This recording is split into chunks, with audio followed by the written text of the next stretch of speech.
this is Emily Crutcher. I am doing a UUCV StoryCorps interview this afternoon with Cindy Good. Hi, Cindy. Hi, Emily. Thanks for doing this interview with me. Sure. So, today we're going to talk a little bit about your military experience. And I'm wondering what some of the reasons were that you joined the military in the first place and how you decided which branch of service to go into. Okay. Well, I can tell you that my path to military was definitely a unique one. I graduated from college with a degree in health and phys ed, and my goal was to begin a teaching career. However, back then, teachers were a dime a dozen, and I was unable to find a teaching job.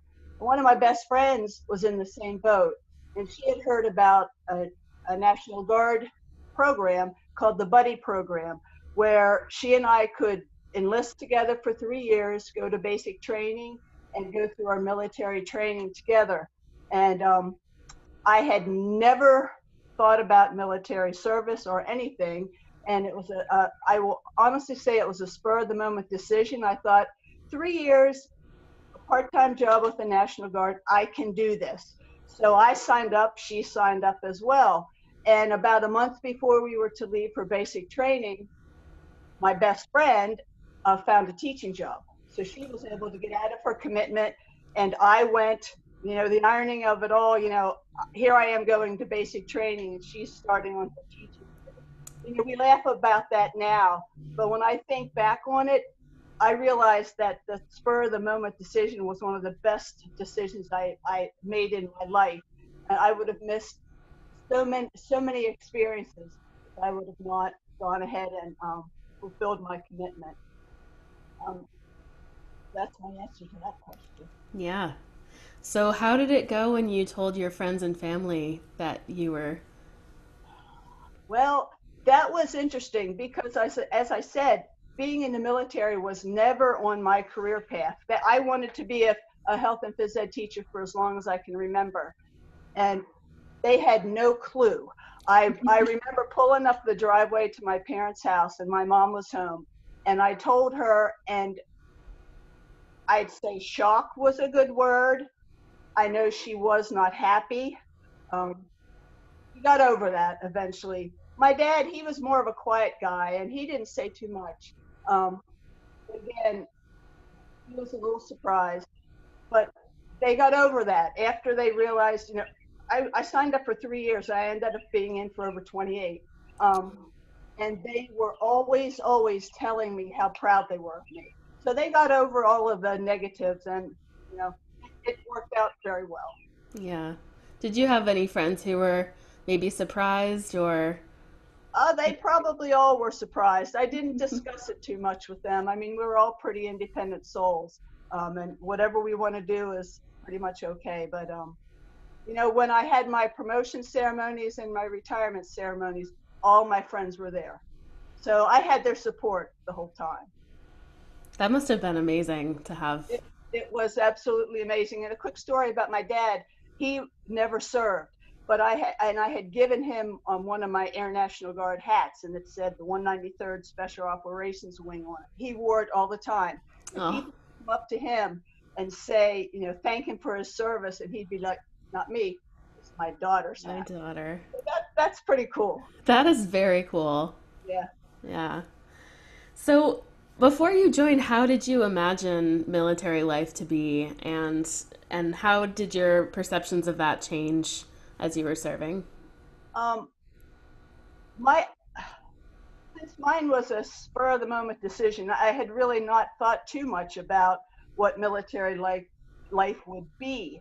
But growing up in Carlisle, I went to school with a lot of kids that were from the Army War College. I lived in the neighborhood right outside the front gate, so we were around military families all the time.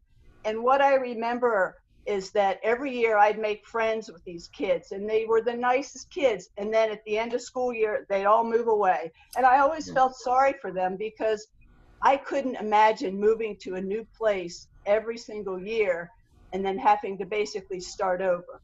So that's what I knew of military life. And um, also during my school years, during the summers, I worked on the base. So I was around military people, but it was a very superficial type of, I didn't really know what it was like.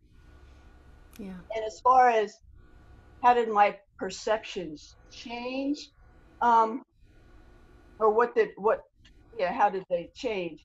I remember before I went to basic training, the recruiter was telling me his line of, how it was going to be and how hard it was going to be and how a lot of people didn't like it. And when I got to basic training, I saw it as a challenge. And honestly, I liked it. I got to meet so many people from all across the country. My basic training platoon was the first where there were women and men. It was the first co-ed. This was back in the late 70s. Oh wow. So that was an experience. It was an experience for me to be around the different folks, and it was also an experience for the drill sergeants because they had never had to experience, like we had male drill sergeants, and they never had to experience all of the things that come with 40 some women. So Yeah. that was very interesting. Um, and I know, given my 28 years, well, a little over 28 years, I saw a lot of changes. When I first enlisted, I think it was 1978, and military academies were just beginning to accept or to allow females to attend. That's how early on it was. And when I first enlisted, there were basically two main paths for women. One was like the clerical field or the nursing field. And Mm. by the time I retired, almost every position is open for women. In my Air Guard unit, I saw the first female pilot take position, the first electronic combat specialist take position. I saw a lot of firsts, which was really neat. But anyways, yeah, I retired after 28 years in airfield management, and I retired as a chief master sergeant, which is the highest enlisted rank. And that might not sound like a lot, but as a woman, you sort of have to really, really prove herself. Anyways, I'm babbling now. It was a very good experience. Very good experience. Yeah. Forgive my ignorance on it, but you said airfield specialist. Can you tell me what you were actually doing? Yeah, it was airfield management. That's what Okay. my career field was. And we basically supported all of the flying positions. Um, we would order their weather. We'd input their flight plans. If we would have happened to have been deployed, we would be the ones to help set up the airfield, I things see. like that. Okay. That was my specialty. I was the chief of training for airfield management.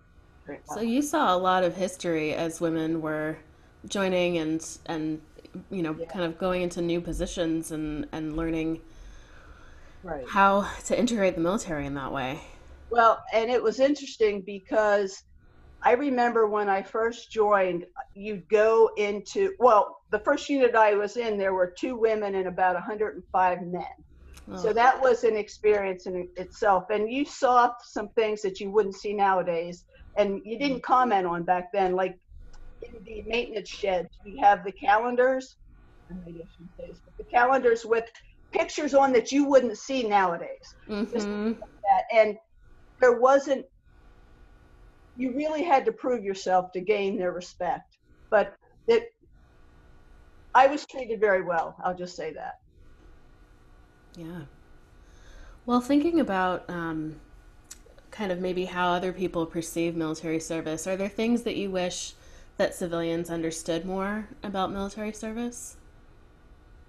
Yeah, I've been thinking about this a lot, and I think the main thing I wish civilians would understand, and in my role as a National Guards person, I was a civilian as well as a military person, Okay. but um, I would say I wish civilians could understand how difficult deployments are on military personnel and their families. Families sacrifice a lot when military members go away because they're stuck on the home front worrying about their military member, and they have to maintain the household continued life as normal. And that it's really hard. And it's especially hard if you're a National Guards member because not only I mean, you're leaving your family, but you're also leaving your employer. Right. I was fortunate because I worked, my civilian career was with Commonwealth of Pennsylvania in social services.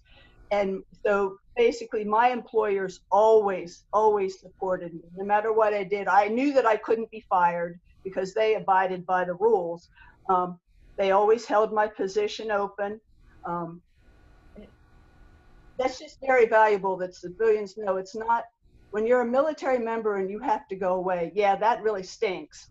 But your family here on the home front needs a lot of support too. That's Sure. probably one of my um, things I wish they would understand. And I also wish they would understand that some people have negative feelings about people that are in the military. I don't know if they think we join the military because we love war. I'm not really sure what it is, but I look at it as another career path and sort of like another way to give back because even though right now our country is going through a lot of bad stuff and it has been for many years, but when you are deployed and you go to places that are far worse than here, it makes you appreciate what you have back here. So at least for me, I feel like I need to give back. Do I want to make this country a whole lot better? Absolutely. And I'm going to, I'm trying my best to do that. But I just wish that people would understand, they chose their career path. Military people choose a different one, but it doesn't mean that it's the wrong path. Yeah, that makes sense. Just one thing about being in the National Guard and especially the unit that I was in because it has a unique mission and it's the only one of its kind in the well obviously it's unique, it's the only one of its kind in the country and therefore it's the most deployed unit and it's National Guard. But when you deploy with a group of folks and every time we deployed there would be different people, you build a new family. Hmm. And I've been retired for 11 years, but yet there are people there that I think about all the time. And we keep in touch, not a lot, but Facebook is a great thing. But you come home from a place wherever you are, you come home and you're different. And you're different because of the people, the environment you're in, of course, but the people you get to know and people you might fly over with, you're thinking, oh, I don't know how this is going to go. But you know what? Everybody has their own ways of doing things, and it's really neat that you can create such a bond. I don't know if active duties like this, I sort of don't think so because they change bases a lot. We have people in our guard unit I served 28 years. There are people that served 40 years. Hmm. And it's just, anyways, I just wanted to share that because a lot of people don't realize that. But I Yeah. mean, they realize, yeah, deployments will change people, but it's just really neat. Your family just grows and grows. It must be such a unique kind of bonding experience to have with other humans where you're doing something completely out of the ordinary and something that maybe people don't think about a lot. Yeah. So, Yeah. thank you. Anyway, anyways, Well, thinking a little about how this connects with your Unitarian Universalist identity, can you tell me a bit about how your experience serving in the military impacts your beliefs as a UU? oh, God, this is the hardest question. Um, Yeah. well, one of the things I think the Air Force has three core values. One is service before self, excellence in all you do, and integrity. And the one that speaks the most to me is the service before self. And I think when I went and I studied the seven UU principles, not that I don't know them all, but I just to refresh my memory when trying to figure out this question. And it's,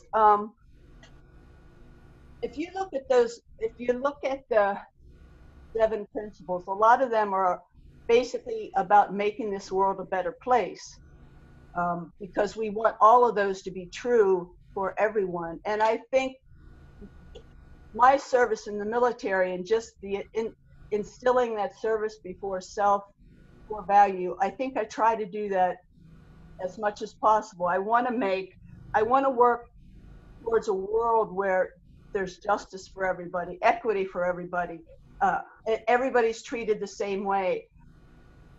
So that's sort of makes sense.